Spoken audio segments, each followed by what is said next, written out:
अब आप लोग आओ एक एसी सर्किट में नेक्स्ट जो वीडियो हम लोग का है वो है AC source with a capacitor only, केवल एक कैपेसिटर रहेगा। ठीक है, एकदम ध्यान दे करके समझिएगा, बहुत बढ़िया आएगा। प्लीज आप यहाँ के बैठिए, तो यहाँ के बैठिए, आप वहाँ चलिए, पीछे चलिए तो प्लीज, चलिए आप पीछे, हाँ चलिए पीछे, एक आदमी यहाँ आ जाइए तो।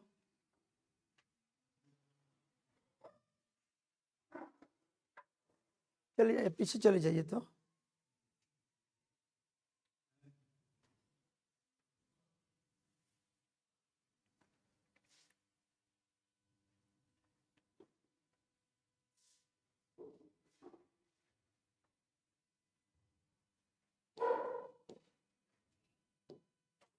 यहाँ देखिए, आप लिख लीजिए और पूरा ध्यान दीजिए इत्मीनान से, ताकि हो जाए।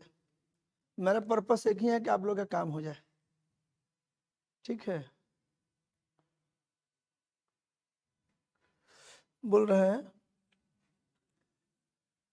एसी अल्टरनेटिंग करंट सोर्स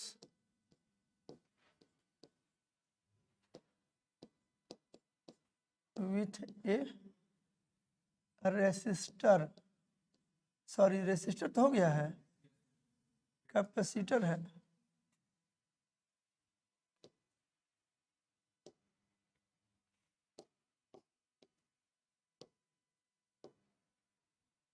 ये रहेगा a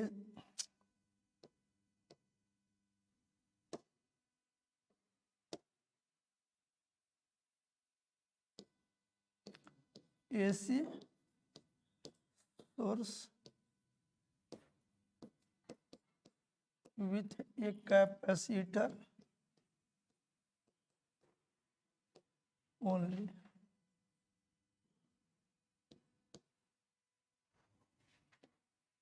AC source with a capacitor only, एक एसी सोर्स है एक कैपेसिटर के साथ।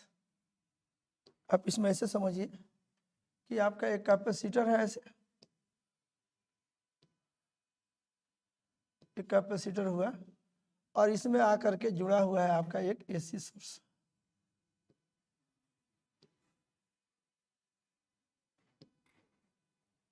ऐसे एसी सोर्स है, इसको हम कर दे रहे हैं मान लीजिए 0 पे, आपको समझने में सुविधा के ख्याल से एक टर्मिनल को 0 कर दिए। ओके, 0 वोल्ट पे आए। जो दूसरा टर्मिनल है इसके वोल्टेज को हम लोग, यहाँ का वोल्टेज एक्साई है, और एक्साई कितना है, this एक्साई is एक्साई 0 sine omega T, ये रिलेशन नंबर 1 है। कैपेसिटर जो जुड़ा हुआ है इसका कैपेसिटी सी है। ठीक है, कैपेसिटर की कैपेसिटी जो है सी है। आप सपोज करिए किसी टाइम टी पे इस पर चार्ज प्लस क्यू है, इस पे चार्ज जो है ना, ये वाला जो है इस पे माइनस क्यू है, और उस समय सर्किट का करंट आई है दिस वे, माने चार्ज का जाना भी जारी है, चार्ज इधर से जा रहा है, सर्किट में चार्ज का फ्लो हो रहा है, एक करंट है, और कैपेसिटर पर एक चार्ज जमा है प्लस क्यू। ठीक है कि नहीं। अब ये जो है ये हमारा सोर्स हो गया, इधर 0 कर दिए हैं, और इसके वोल्टेज को बुझिए हम लोग प्लॉट करेंगे। मान लीजिए थोड़ा देर के लिए पॉजिटिव है, तो ऐसे आप दिखाइएगा।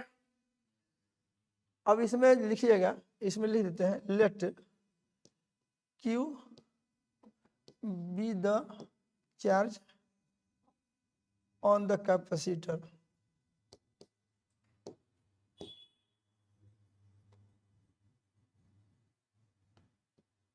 then let q be the charge on the capacitor and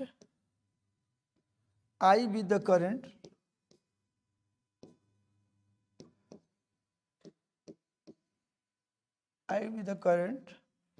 at time t, at time t। Okay, इसको लिख लीजिए आप लोग।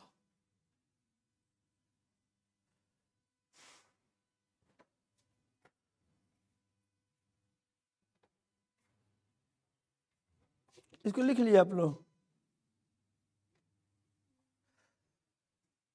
ठीक है। अब इसमें केवीएल लगा दीजिए।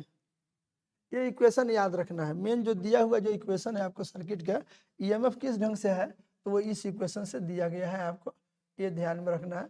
EMF is given by this relation, इसमें साइन है, इसका फेज ओमेगा टी है ईएमएफ का, ओके। अब इसमें हम केवीएल लगाएंगे,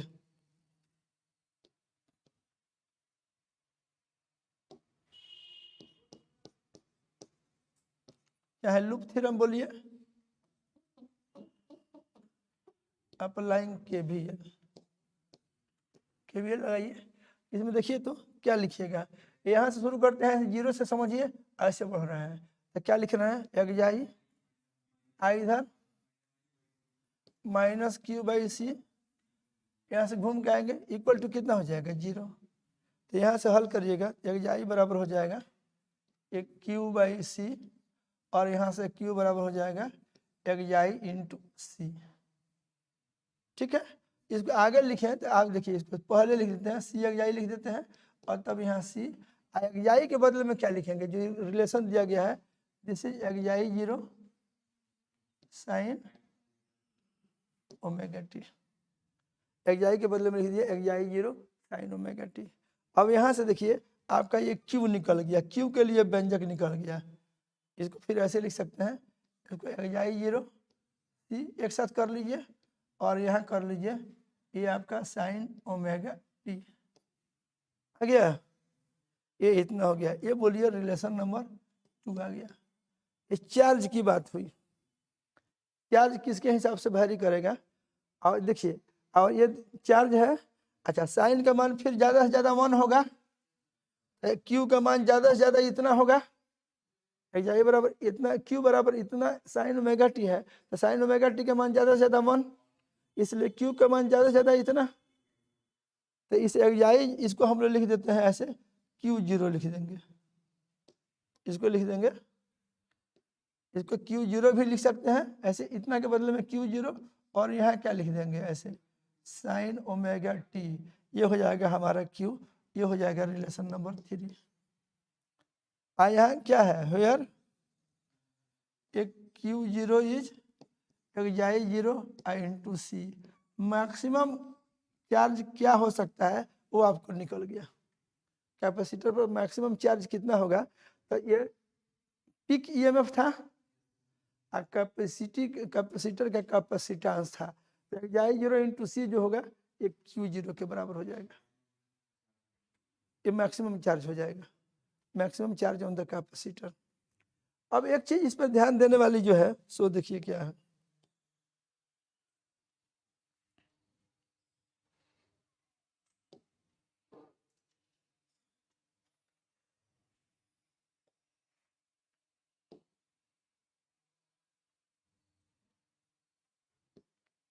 इसको यहाँ रख दे रहे हैं, कोई दिक्कत,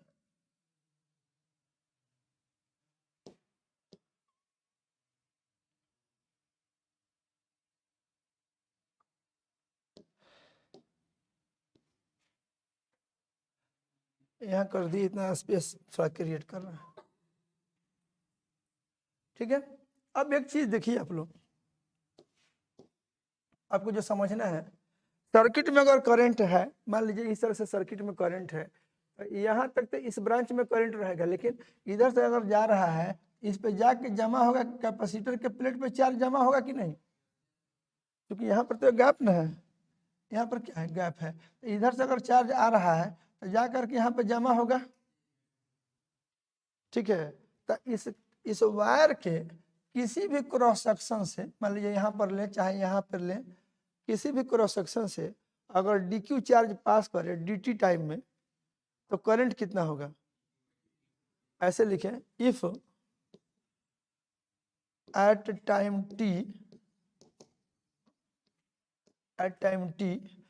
dq charge passes through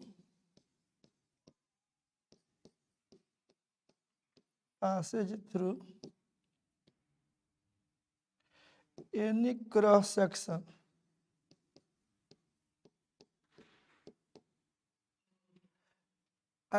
if at time t dq charge passes through any cross section of the wire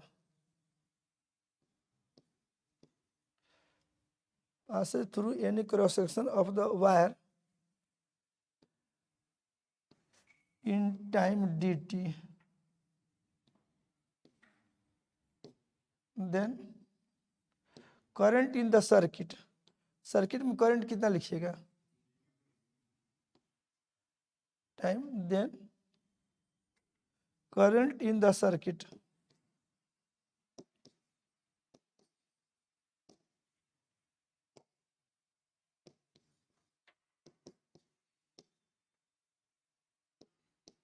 will be I equal to D Q by D T होगा। और ये देखिए कैपेसिटर के प्लेट पर से जो चार्ज जाएगा, ठीक है, ये जो चार्ज डी क्यू गया डी टी टाइम में, तो ये क्या होगा, जब प्लेट के पास पहुंचेगा तो उस पर जमा होगा। तो कैपेसिटर पे अब यहाँ पर हम लिखें, यहाँ ये जो बात है देख लो, आप लोग सब लिख पा रहे हो कि नहीं?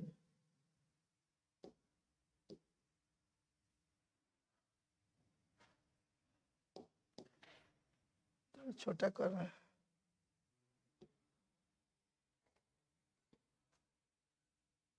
आई होप पढ़ लीजिएगा।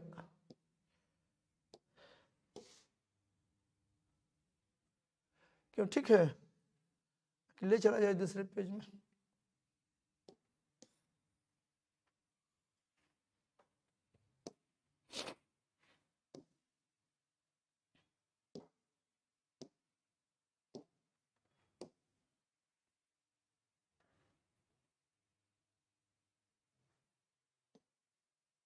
यह लिख दिए बात को, ठीक है, ये रहेगा, आप इसको देख लीजिए।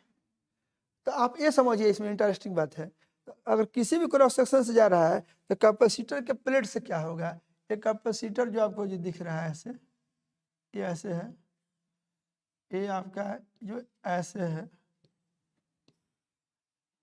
तो यहाँ से अगर चार्ज पास किया डी क्यू, तो ये चार्ज यहाँ पर भी तो जाके पास करना चाहिए, लेकिन अगर नहीं करता है तो इस पर पहले से क्यू था, तो ये जाएगा तो इसमें क्यू प्लस डी क्यू हो जाएगा कि नहीं। अगर इस वायर के डिफरेंट क्रॉस सेक्शन से डी क्यू चार्ज पास कर रहा है डी टी टाइम में, तो करंट तो है D Q by D T, ठीक है कि नहीं। लेकिन यहाँ पर इस प्लेट की बात करिए, पहले से मान लेते थे क्यू चार्ज है टी टाइम पे, अब डी टी टाइम में डी क्यू पास कर रहा है हर एक क्रॉस सेक्शन से, तो हर एक क्रॉस सेक्शन से पास करेगा तो यहाँ भी पास करना चाहिए, लेकिन वहाँ तो एक गैप है, तो क्या होगा, जा करके जमा होगा। तो कैपेसिटर के प्लेट पे चार्ज कितना जमा होगा, डी क्यू। आप तो यहाँ से एक नया बात लिख सकते हैं, क्या लिखिए,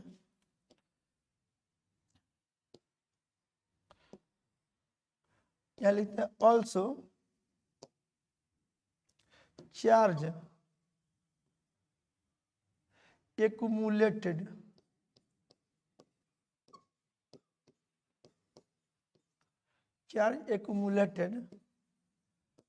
on the capacitor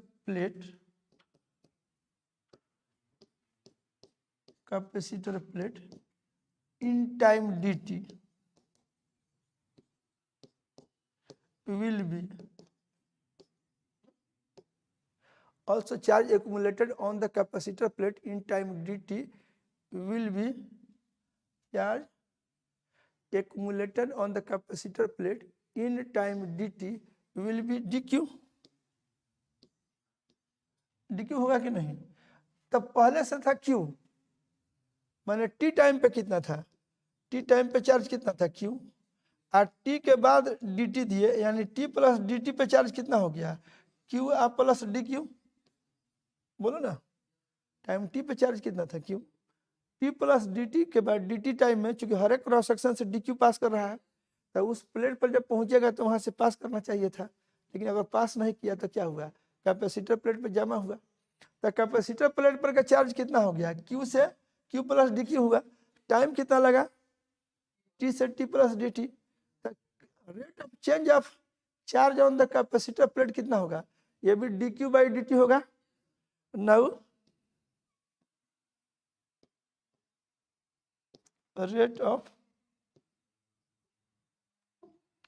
change of charge, now rate of change of charge on the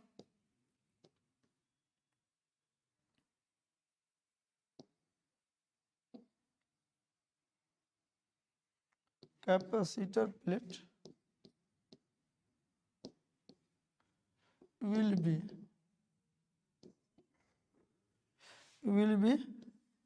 dq/dt। Capacitor plate पे जो चार्ज है उसमें चार्ज में एक परिवर्तन हो रहा है, नहीं हो रहा है। कैपेसिटर प्लेट पे जो चार्ज है उस चार्ज में देयर ये चेंज जा करके चार्ज उस पर जमा हो रहा है। बोलिए ना, अरे सर्किट में करंट है, हर एक क्रॉस सेक्शन से चार्ज पास कर रहा है, प्लेट के पास तो नहीं पार कर रहा है। प्लेट के बाद तो दोनों प्लेट के बीच में एक गैप है, तो चार्ज क्या होगा, जा करके उस पर जमा होगा। तो क्या लिखेंगे, now rate of change of charge on the capacitor plate will be dq/dt which is equal to current in the circuit. हर एक क्रॉस सेक्शन से dq/dt था जो कि सर्किट का करंट था, और उतना ही कैपेसिटर प्लेट पे चार्ज का रेट ऑफ चेंज है। आई होप बात को समझ रहे हैं। तो आप लोग now rate of change of charge on the capacitor plate will be dq/dt which is equal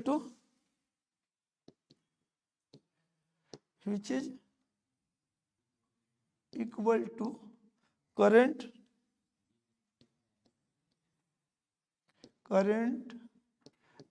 in the circuit। तो सर्किट का करंट कितना है,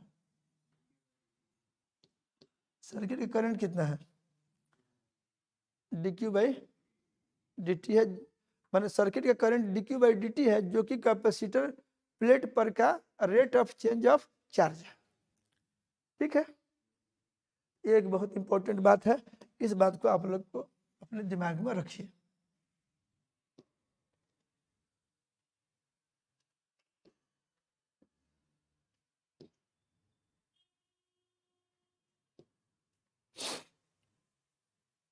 हो गया, ये बात दिमाग में रखिएगा। और यहाँ आइए, अभी आप लोग क्या आया था, जो चार्ज लिखे थे। अब देखिए आपका अब तक आपको क्या है, वी हैव क्यू वाला एक्सप्रेशन है, Q equal to X C sine omega T है। अब तक हम लोग जान चुके हैं ये क्या है, कैपेसिटर प्लेट पर जो चार्ज जमा था सो है, और कैपेसिटर प्लेट पे चार्ज का जो परिवर्तन का जो दर है dq/dt that is equal to current in the circuit. तो आप क्या लिख सकते हैं, हेंस वी कैन राइट, देखिए हमारा फोकस इस बात पे है कि कैपेसिटर प्लेट पे जो चार्ज बदलने का रेट है that rate is equal to rate of flow of charge in the circuit that is current in the circuit. तो हम लोग हाँ एक सेकेंड के लिए, आप क्या हुआ ये आपका एक्स जीरो था, ये देखिए आप लोग लिखे हैं एक्स जीरो सी है। ओके, तो ये आपका इतना है, hence we can write I equal to dq/dt, यहाँ लिखिएगा d/dt, और q के बदले में यहाँ से लिख लीजिएगा एक्स जीरो सी, यहाँ लिख लीजिएगा साइन ओमेगा टी, इतना लिख लीजिएगा। अब आप आई की बात करिएगा, यहाँ आई तो बराबर ये हो जाएगा एक्स जीरो सी, ये हो जाएगा d/dt of sine omega T, और इसको सॉल्व करिएगा हो जाएगा एक्स जीरो सी, आई क्या करिएगा ओमेगा टी को ओमेगा टी के रेस्पेक्ट में, और फिर ओमेगा टी को टी के रेस्पेक्ट में। तो यहाँ से हल करिएगा तो देखिए क्या होगा, एक्स जीरो सी साइन ओमेगा टी का ओमेगा टी के रेस्पेक्ट में कॉस ओमेगा टी और इसमें क्या हो जाएगा, ओमेगा बाहर हो जाएगा और टी का रेस्पेक्ट में 1 हो जाएगा। तो ये इधर से सोल्व करिएगा तो ये आपका आ जाएगा एक्जाई 0, इस ओमेगा को पहले लिख दीजिए एक्जाई 0 ओमेगा सी, ये हो जाएगा cos omega t and this is your I. समझ पाए कि नहीं आप लोग, बोलिए समझ गए हैं आप लोग?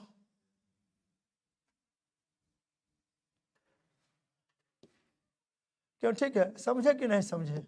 ये कैसे हो गया? अब इसको जो है देखिए यही तरह से आ गया है, इसको हम लोग कुछ सजा के ऐसे लिखेंगे कि सब केस में हमको एक ही तरह का फॉर्मूला प्राप्त हो। तो इसको हम लोग टर्म्स को थोड़ा सा अरेंज करने चल रहे हैं। देखिए यहाँ से क्या लिखेंगे, आई इक्वल टू, अब ये जो आया है इसको एक्जाई 0 कर दीजिए, यहाँ ओमेगा सी से गुणा आया है तो इसको 1/ओमेगा सी कर दीजिए, भागा के रूप में आ जाए, एक्जाई में समथिंग से भागा एक्जाई 0 में इतना, ये इतना। और यहाँ जो कॉस ओमेगा टी आया है इसको भी साइन के रूप में लाइए ताकि फेज कंपेयर करने में सहूलियत हो। ईएमएफ में साइन था, इसमें आ गया है कॉस, तो इसको क्या लिख सकते हैं, साइन ओमेगा टी प्लस पाई/2 लिख सकते हैं, तो ये कॉस इतना हो जाएगा। और इसको आप क्या करिए, देखिए इसमें टर्म का खाली अब सजावट बचा है, तो इसको हम क्या लिखते हैं, यहाँ आई इक्वल टू, यहाँ एक्जाई 0 अब बाई इस 1/ओमेगा सी जो आया हुआ है, ये 1/ओमेगा सी को आगे से हम लिखेंगे XC, ऐसे लिखेंगे XC। पहले सुनिए क्या क्या बात है, उसके बाद ज़्यादा काम होगा। माने यहाँ पर 1/ओमेगा सी आया है ना, इसके बदले में हम यहाँ XC कर रहे हैं, और यहाँ पे हम अपना साइन ओमेगा टी आप प्लस पाई/2 रहने देते हैं, ऐसे। अब XC किसके बदले में लिखे हैं आप, इसको कोई नंबर दे दीजिए, क्या नंबर तक गए हैं, 4 नंबर इसको दे दें, बोलिए ये इतना। अब इसको अगर आप आगे लिखिएगा तो देखिए क्या करिएगा, यहाँ तक लिख लिए, यहाँ लिख लीजिए वेयर XC जो लिखे हुए हैं ऐसे XC, this XC is equal to 1/ओमेगा C, this XC is equal to 1/ओमेगा सी। और इस XC को हम लोग क्या बोलते हैं, इस XC को बोलेंगे हम लोग XC इसके बदले में लिखे हैं, और इसको हम लोग क्या कहेंगे, इसको एक नाम हम लोग देते हैं इस XC को, इस XC जो कि 1/ओमेगा सी है, इसको हम लोग नाम देते हैं कैपेसिटिव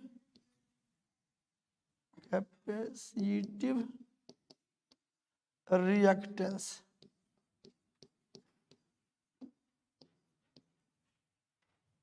कैपेसिटिव रिएक्टेंस इस XC को नाम देंगे। एक नया चीज है आप लोग के लिए, तो ये आपका यहाँ एक जो टर्म आया है, मान लीजिए हम करंट के लिए जो एक्सप्रेशन निकाले तो वो इस रूप का आया था ना, तो इसी को हम अरेंज कर दिए टर्म को, इस ओमेगा सी ऊपर गुणा में था तो 1/ओमेगा सी करके ला दिए, फिर सॉल्व करिएगा तो वैसे हो जाएगा, ये कुछ ऐसे हो गया, समझ गया कि नहीं? तो यहाँ कुछ ऐसे आ गया, ऐसे इस ढंग का टर्म आ गया। अब देखिए हम लोग क्या करते हैं, ईएमएफ में रेसिस्टेंस से भाग करते हैं तो करंट आता है। अब उसी तरह से अगर इसको आप सोचें, यहाँ करंट है और आप ये जानते हैं कि ये वाला साइन वाला जो टर्म होगा एक संख्या है, इसका मैक्सिमम मान 1 होगा, इट इज ए नंबर, ये टोटल एक नंबर है। तो आई जो है इधर आई बराबर, ये अगर कोई पूछे आई का मैक्सिमम मान कितना होगा, इतना होगा। और ध्यान दीजिए ये टोटल भी आपका करंट ही होगा, क्योंकि इधर इक्वालिटी की इधर करंट है तो इधर भी क्या होगा, करंट होगा। आई तो एक नंबर है, इसका ज़्यादा से ज़्यादा मान 1, कम से कम -1 है, ये -1 एंड +1 के बीच में वैरी करेगा, ठीक है कि नहीं? तो ये आपका, और यहाँ से समझिए इधर अगर करंट है तो बराबर के बाद वाला एक्सप्रेशन करंट होना चाहिए, तो इधर तो एक संख्या है तो इसका मतलब हुआ यही करंट के बराबर है। और हमेशा से याद रखिए कि आप ईएमएफ में जब रेसिस्टेंस से भाग देते हैं तब करंट होता है, यानी XC जो आया हुआ है रेसिस्टेंस के जगह पे आया हुआ है। पहले वाला जो सर्किट था उसमें क्या था, केवल रेसिस्टर वाला जब था तो उसमें एक्स जीरो बाई आर आया था कि नहीं, और आर के जगह पे इसमें क्या आया है एक्सी, और इस एक्सी का नाम क्या है, इस रेसिस्टेंस के जगह पे आया हुआ है। लेकिन ध्यान दीजिए रेसिस्टेंस की बात होती थी तो उसमें केवल और आर का वैल्यू होता था, लेकिन यहाँ पर जो एक्सी के जगह पे जो टर्म आया हुआ है उसमें कैपेसिटर के कैपेसिटी के साथ साथ सोर्स का फ्रीक्वेंसी भी आया हुआ है। अब गौर करके देखिए ये जो सर्किट था ये इसमें आपका यहाँ पर एक कैपेसिटर था जिसका कैपेसिटी सी था, और यहाँ पर जो सोर्स था ऐसे यहाँ जो सोर्स था इस सोर्स का एंगुलर फ्रीक्वेंसी जो था x zero sine omega T करके था, बोलिए ना। यहाँ का जो ईएमएफ था वो इतना था तो इसमें एक ओमेगा था कि नहीं, तो what is this omega, omega जो है सोर्स का फ्रीक्वेंसी है। और इसका मतलब हुआ कि यहाँ पर जो टर्म आएगा कैपेसिटर के केस में रेसिस्टेंस के जगह पे जो टर्म आ रहा है एक्स सी जो कि 1/ओमेगा सी है, ये दो बात पे निर्भर करता है, कैपेसिटर का capacity at the same time source का फ्रीक्वेंसी क्या है। तो फ्रीक्वेंसी के और दोनों को मिला दीजिएगा तो आपका एक्स सी निकलेगा। अगर हाई फ्रीक्वेंसी यूज करिएगा, मान लीजिए हाई फ्रीक्वेंसी पर गए ओमेगा का मान आपके ज़्यादा आएगा तो एक्स सी कम हो जाएगा, एक्स सी अगर कम हो जाएगा तो भाग करिएगा तो टोटल का मान बढ़ जाएगा। तो एक चीज़ याद रखना है तत्काल कि एक्स सी इज 1/ओमेगा सी जिसका नाम है कैपेसिटिव रिएक्टेंस। अब इसका डायरेक्ट हम रेसिस्टेंस नाम नहीं रखे, हम लोग थोड़ा सा चेंज कर दिए हैं। रेसिस्टेंस की बात होती थी तो उसमें हमारा क्या होता था सीधे सीधे उस रेसिस्टेंस का मान आ जाता था, लेकिन इसमें क्या है इसमें कैपेसिटर के साथ साथ सोर्स का फ्रीक्वेंसी भी इन्वॉल्व है। हालांकि ये टोटल का रोल वैसा ही है जैसा एक्सी का रोल वही है जो जैसा रेसिस्टेंस का रोल होता है कि नहीं। मैंने सर्किट में करंट के निर्धारण में यहाँ XI0/R आता था केवल रेसिस्टेंस के मामले में, इसमें एक्सी आया लेकिन एक्सी केवल सी पर निर्भर नहीं कर रहा है बल्कि सी के साथ साथ सोर्स का जो फ्रीक्वेंसी ओमेगा है उस पर भी निर्भर कर रहा है। इसका नाम इसलिए हम लोग बदल करके रेसिस्टेंस के यहाँ पे क्या रख दिए हैं रिएक्टेंस, इसका नाम रख दिए हैं रिएक्टेंस। और इसको बोलते हैं चूंकि कैपेसिटर का मामला है इसलिए देखिए यहाँ जो लिखे है ना नीचे गुणा ऐसे सिंबल है एक्स, इसके नीचे में लिखे हैं सी फॉर कैपेसिटिव, मतलब जब कैपेसिटर रहेगा तब की बात हो रही है तो कैपेसिटिव रिएक्टेंस बोलेंगे एक्सी एंड दैट इज 1/ओमेगा सी। एक बात इतना आप बुझ गए। फिर जो इसमें बुझने वाली बात है ये जो इक्वेशन है इस इक्वेशन को एक ये रिजल्ट याद रखना है, और इसको हम लोग क्या लिखेंगे यहाँ जो आई आया है ये देखिए अब आई बराबर यहाँ ईएमएफ हो गया, एक नीचे रेसिस्टेंस टाइप टर्म हो गया, तो ये टोटल इसमें इससे भाग करेंगे इसको हम लिख देते हैं I0 लिख देते हैं। आइए हमारा जो टर्म है इसको देखिए पहले तो कॉस था लेकिन इसको हम साइन ओमेगा टी प्लस पाई/2 कर दिए, इतना कर दिए। अभी I0 क्या है, कोई पूछे what is this I0, then this I0 is XI0/XC है, दिस इज XI0/XC। कुछ समझ में आया कि नहीं। एक नया रिलेशन यहाँ से हम लोग को देखने के लिए मिला, इस पे हम लोग विचार करें। यहाँ से थोड़ा छोटा कर लीजिए।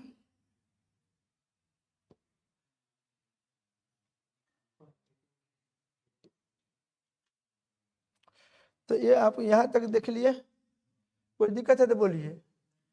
कुछ मजेदार बात लगा कि नहीं, कुछ क्या है नया नया टर्मिनोलॉजी आया कि नहीं, ठीक है कि नहीं। अब आप जो है एक ये भी रिजल्ट आ गया, ये रिजल्ट नंबर आपका 5 है, ये इतना आ गया। अब देखिए जितना रिजल्ट आया है इस रिजल्ट का आप थोड़ा समराइज करके देखिए, पूरा रिजल्ट को अब एक साथ देखिए। आपका ईएमएफ जो आया था इसमें कैपेसिटर वाला सर्किट में जो आपका ईएमएफ था XI0 साइन ओमेगा टी था। इसके संगत जो करंट आपको आया करंट आया I = यहाँ एक I0 आया, यहाँ क्या आया साइन, और यहाँ क्या है ओमेगा टी अब प्लस पाई/2 आया। साथ साथ क्या आया कि यहाँ जो I0 है ये I0 कितना है, I0 जो है XI0/XC है, और ये आपका XC कितना है 1/ओमेगा ओमेगा सी है। इतना आया हुआ है, यही ना है। एक बात और क्या देख रहे हैं, इसमें साइन है यहाँ भी साइन है, इसके फेज में ओमेगा टी है, लेकिन इसके फेज में omega t plus pi by 2 है। ये मिला के देखिए। तो इसी बात को हम लोग क्या कहेंगे कि जो करंट है ईएमएफ से फेज में पाई बाई 2 से आगे है। ये ईएमएफ का फेज क्या है, ओमेगा टी, और यहाँ भी साइन है यहाँ भी साइन है। तो इसमें ये ओमेगा टी है फेज में, और इसके फेज में क्या है, omega t plus pi by 2 है। तो इस बात को हम लोग कहते हैं कि कैपेसिटिव सर्किट में, केवल कैपेसिटर है जिसमें, कैपेसिटिव सर्किट में करंट जो होता है ईएमएफ से या वोल्टेज से कहिए फेज में पाई बाई 2 से आगे होता है। और यहाँ आई जीरो आपको निकालना होगा। आई जीरो के लिए आपको जरूरत पड़ेगा एक्सी का। ये पीक करंट जो है पीक ईएमएफ बाई एक्सी है, peak EMF by XC is peak current. और ये आपका एक्सी क्या है, दिस एक्सी इज 1/ω/c। समझ पाए कि नहीं। और ये करंट क्या है, आप अगर करंट की बात करें ये फेज में आपको आगे जा रहा है। अब इसमें जो है जो एक जरूरी जो बात आपको जानना चाहिए,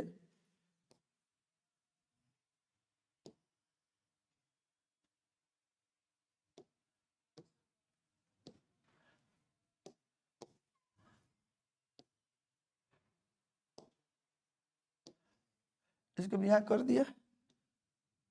अब हम लोग क्या करेंगे, ये दोनों को ग्राफिकली दिखाएंगे कि इसका ग्राफ कैसा होगा। ठीक है, तो ये साइन फलन का ग्राफ आप लोग को तो इस तरह से याद है, कुछ ऐसे। अच्छा नहीं हुआ, इसको थोड़ा पूरा कर लेने दीजिए प्लीज।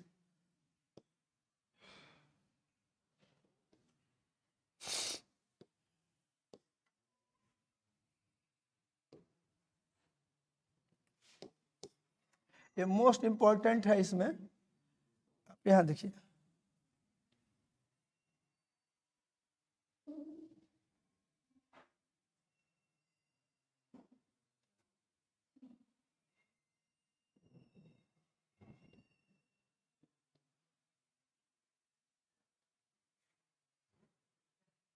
क्या ठीक है, ये रफ ग्राफ है साइन फलन का है ये।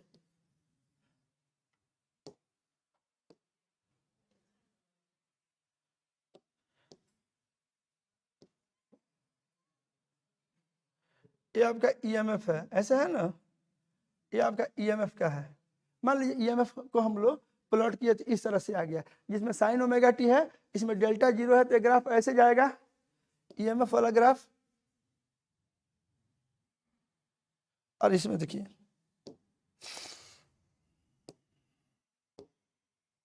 ये ऐसे निकालना है ना, आप यहाँ जो दिख रहा है आप ये देखिए, ये आपका कॉस फलन का ग्राफ होगा। करंट वाला ग्राफ क्या होगा, omega t plus pi by 2, तो उसमें कॉस आ जाएगा। तो इसका जो पिक वैल्यू जो है ना, इतना इसमें से आप हटा दीजिए, ऐसे देखिए।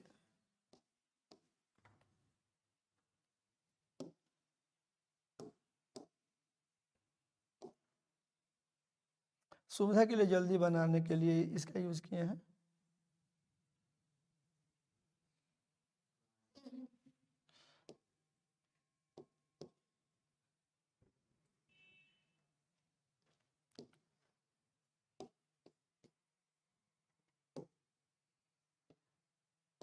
ये देखिए, ये इसका कलर भी बदलिए। ये आपका जो है, ये ग्राफ आपका जो है ये ऐसे जाएगा। इसका आप एम्पलीट्यूड चेंज ऐसे जो है ना,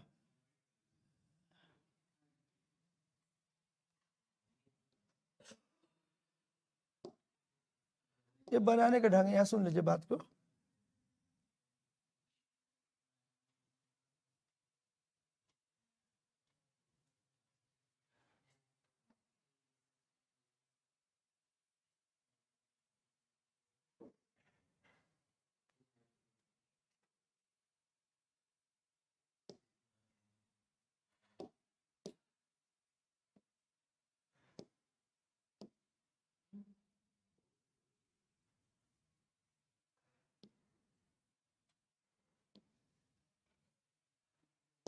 याद देखिए बोलो, ये बहुत बढ़िया ग्राफ आप लोग को महसूस होना चाहिए कि बढ़िया है।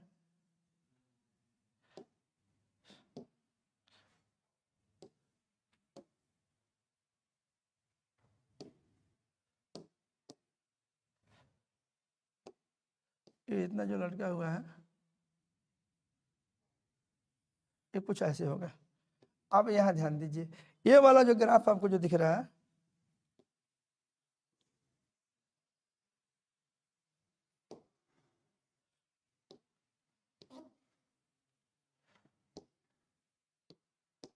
ठीक है, आप यहाँ गौर से देखिए, इसमें क्या हम प्लॉट किए हैं, ये वाला ईएमएफ वाला है, गौर करिए, एक आई इक्वल टू एक आई 0 साइन ओमेगा टी का ग्राफ ऐसे होगा। और ये जो दिख रहा है ये वाला, ये आपका I equal to I 0 sine omega t के ग्राफ होगा, omega t plus pi by 2 के ग्राफ होगा, यानी कॉस वाला ग्राफ ये ऐसे होगा इस रिलेशन से। तो देखिए टी बराबर 0 पे अगर आप गौर करें तो ईएमएफ तो 0 है, लेकिन उस समय आपका ये जो है अपने पिक मान आई 0 पे है, यही इसमें बारीकी है। और यहाँ पे जब आप बात कर रहे हैं, यहाँ पे आप इस बिंदु पर बात करिएगा, आप यूँ समझिए ऐसे, अगर आप थोड़ा और इधर जाता रफली आप समझिए ऐसे है,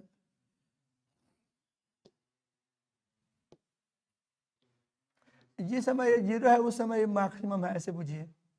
जब जो है इस वैल्यू को हम लोग बोलें, ये यहाँ पे ये इधर जो प्लॉट कर रहे हैं ना, इधर अगर हम टी को प्लॉट करें, ये बिंदु हमारा दिख रहा है, ये T/4 को इंडिकेट कर रहा है।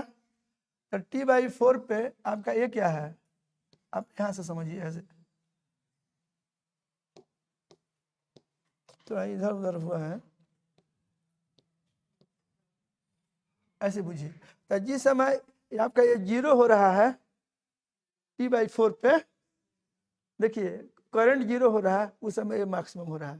तो ये जो है T बराबर 0 पे ही करंट आपका जो है पिक वैल्यू पे है, जबकि T बराबर 0 पे ईएमएफ अभी 0 है, यानी इसमें करंट जो है फेज में आगे है।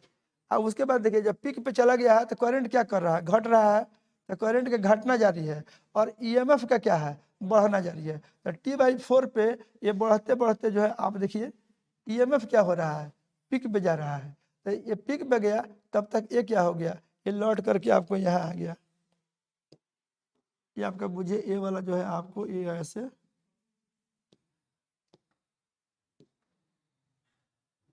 ये ऐसे है, ये क्या हो गया, 0 हो गया। अब बात समझे कि नहीं समझे। और फिर देखिए यहाँ पे जब पहुँचिएगा यहाँ पे, तो ईएमएफ जब तक 0 आया तब तक एक मैक्सिमम नेगेटिव पे चला गया, करंट करंट चला गया -I0 पे, जबकि ईएमएफ अभी 0 पे है। फिर मान ये देखिए इसका पीछा कर रहा है, लग रहा है कि ईएमएफ करंट का ये तो पिक पे है, तो ईएमएफ धीरे धीरे पिक की तरफ जा रहा है, ये मैक्सिमम पॉजिटिव है करंट, तो उस समय ईएमएफ अब 0 है, और जब ये पहुंचा तब तक वो लौट रहा है मैक्सिमम पर से। तो जब आकर यहाँ 0 पे हुआ तब तक ये मैक्सिमम पे गया, ठीक है। अब ये मैक्सिमम से जब ये घटना शुरू हुआ, तो एक घटना शुरू हुआ इस तरह से, ये क्या हुआ, ये नेगेटिव में जाना शुरू हुआ। आप ये देखिए जब ये आपका घटना शुरू हो रहा है और घटते घटते 0 पे आ रहा है, तब इसका क्या हो रहा है, ये क्या हो रहा है, ये मोर एंड मोर नेगेटिव होते हुए ये मैक्सिमम नेगेटिव -I0 पे चला गया। जब ये -I0 पे गया तब ये आपका 0 पे हुआ। तो ये हमेशा क्या कर रहा है, ये इसका पीछा कर रहा है, समझ गया कि नहीं। तो करंट क्या है, इसमें आगे है, ईएमएफ क्या है, पीछे है, और 90 डिग्री का अंतर है। फेज में अंतर किसका है, इसमें ओमेगा टी है, तो इसमें ओमेगा टी प्लस पाई/2 है।